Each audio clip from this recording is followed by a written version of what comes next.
Welcome back to the worst channel on YouTube. You know, during the holidays, it could be a fun and special time, spending time with your family, or even by yourself if that's something you prefer. Many during this time do time-honored traditions, whether it's making that special food that you don't get often, or playing games with your family, or watching movies. That's where my search started. What could possibly be a better way to celebrate the holiday spirit than kidnapping and Stockholm Syndrome? Holiday in Handcuffs is a 2007 movie starring Melissa Joan Hart and Mario Lopez, and at the time was the most watched television movie on ABC Family. This movie has everything you could possibly want in a Christmas movie. It has romance, families coming together, Chekhov's gun. No, that's on there. That's on the list. Interesting, okay. The movie actually opens up halfway through the story. We have our main character Trudy following Mario Lopez's character in the middle of the night. I once heard somebody say that every great story starts in the middle. They clearly have never watched this movie. Then the movie flashes back about a day, where I find out that I have more in common with Trudy than I'd like to admit.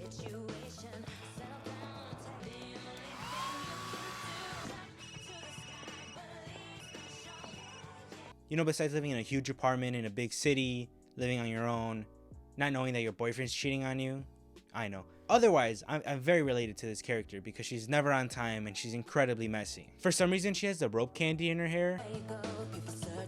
I really like that candy, but I don't know if I'll be able to eat it anymore. Future me, can you please put a picture in? Thank you.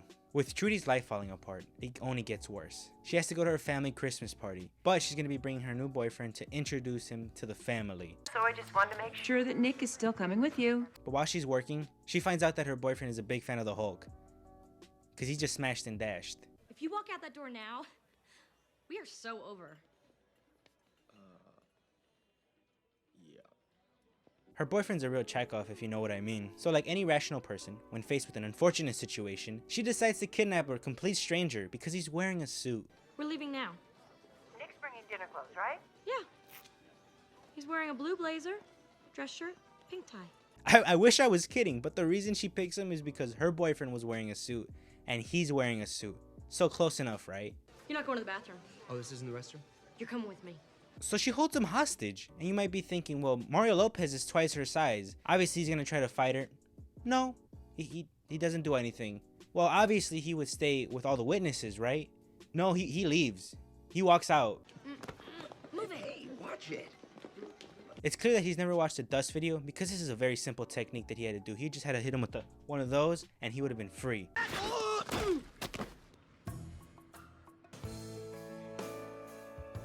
No, unfortunately, the movie doesn't end there. Unlike Mario Lopez's character, we're actually gonna have to remember this movie. You know, Mario Lopez is a pretty muscular guy, but she just manages to put him in the car like it's no big deal. They don't even have to show it. On their way to the Christmas party, she almost accidentally shoots Mario Lopez.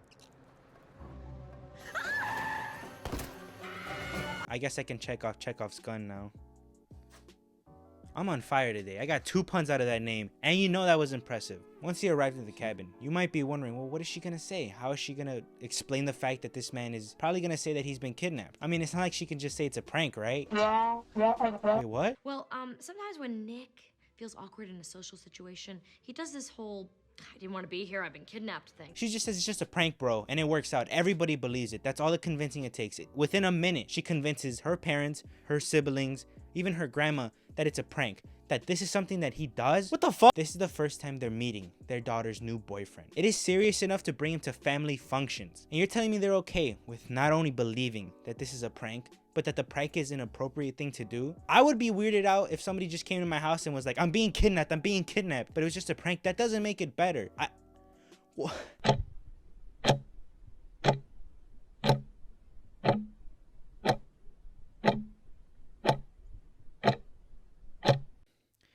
After a 3-hour break, I decided to come back. My brain's working better now. I'm okay.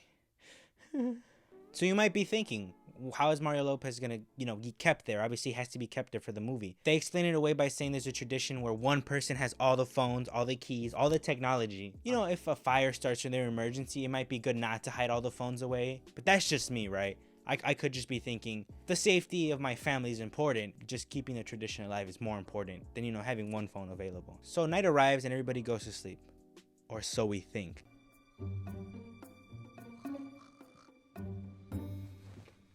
because the genius plan that Mario Lopez came up with was just walking. So Trudy wakes up and realizes that he's not there anymore, so she goes looking for him and finds him immediately. And that's where the movie began. And he goes back with her because obviously walking in the middle of winter is probably one of the worst ideas you can do. Means that you're probably gonna freeze, especially since he doesn't have a big jacket.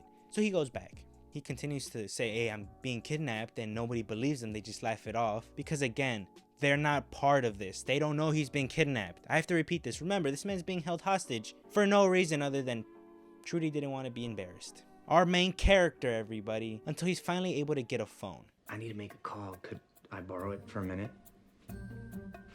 Sure. Thanks. He gets his phone and calls his girlfriend. Yeah, this guy has a girlfriend. So not only has Trudy kidnapped this guy, she's forced him to sort of like cheat on his girlfriend by pretending to be in a relationship that he's not part of. Now, once he knows that his girlfriend is gonna call the cops for him, he decides to be the best boyfriend ever. I'm gonna be the best boyfriend ever, and your parents are gonna fall in love with me.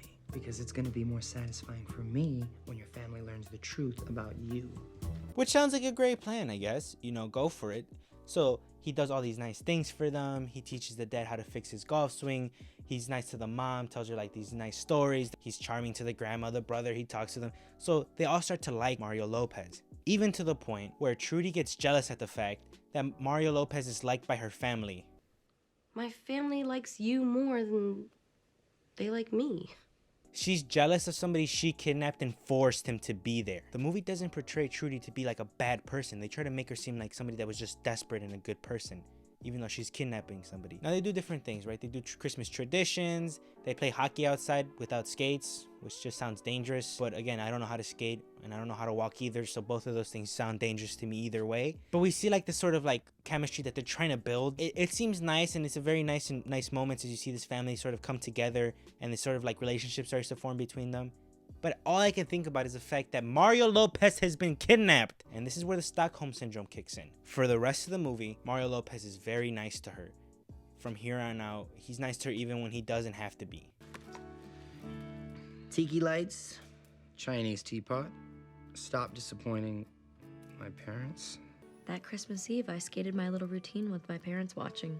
It was like I was the only person in the whole world. They were so proud of me.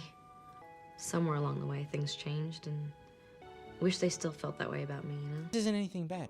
We as humans do feel like we're often disappointments. We feel like we're not good enough. We feel like we're not enough for the people around us and that we're disappointing them. That is a good thing to talk about. Except for something I haven't brought up yet. Throughout the movie, she makes fun of him because she thinks that he's a spoiled kid who's been given everything that he's ever had, that he's never had to work hard in his life, and that he's not somebody that knows what hard work is, and that he's just sort of like an entitled person. The problem is that Mario Lopez's character grew up incredibly poor, and his parents died. You're some sort of a vice president of a company your father owns. Okay, that's a yes. Well, what about your parents? Wouldn't they have helped you get started? They died in a car accident when I was 9. Your parents bought your first house. Are you sure about that? So this whole movie, she's like, your parents gave you everything you've ever had. Your parents give you everything. His parents died when he was a kid, and that's all he's thinking about. So when you watch this movie again for the second time, it just makes it even worse. With the Stockholm Syndrome fully kicked in, Mario Lopez decides to set up a nice romantic gesture by setting up an ice skating rink around the gazebo full of lights so that she can skate and remember the thing that she loved the most.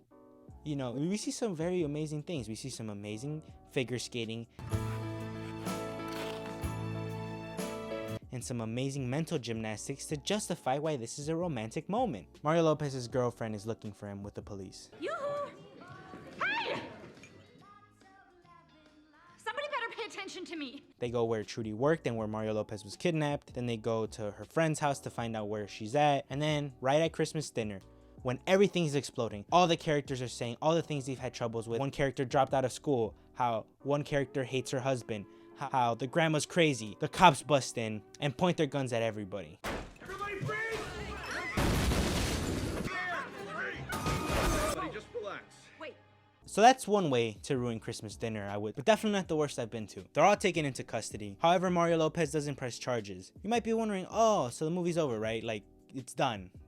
He's saved. Now his family gets to see him, and the other family isn't in jail. So I guess that's a nice ending for both of them, right? No, there's like 20 minutes left. A few months pass and Mario Lopez is gonna marry his girlfriend. Now Trudy has a big break in her career and this moment's great for her, which is good. You know, she just kidnapped somebody, but she deserves to be rewarded for... I don't know what she did in this movie to be rewarded for as a good person, but she deserves it. And her family's there. They're all make up. They're all like, oh, Christmas dinner sucked. Yeah, we were all mad at each other. But guess what? We're happy now. It's all fine and dandy. Nothing bad happened. You didn't attempt to commit a massive felony that would put us all in jail for decades. No, it's fine. We'll just pretend like that's fine. We're going to pretend like your mom didn't say that she hates me.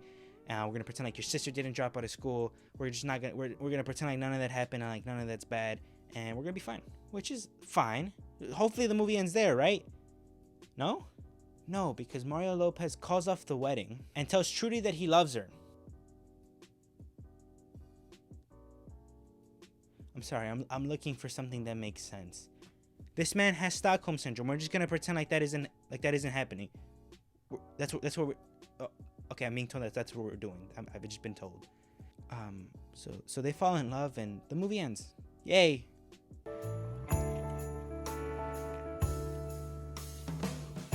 They're together. I hate Christmas. I never want to celebrate Christmas again.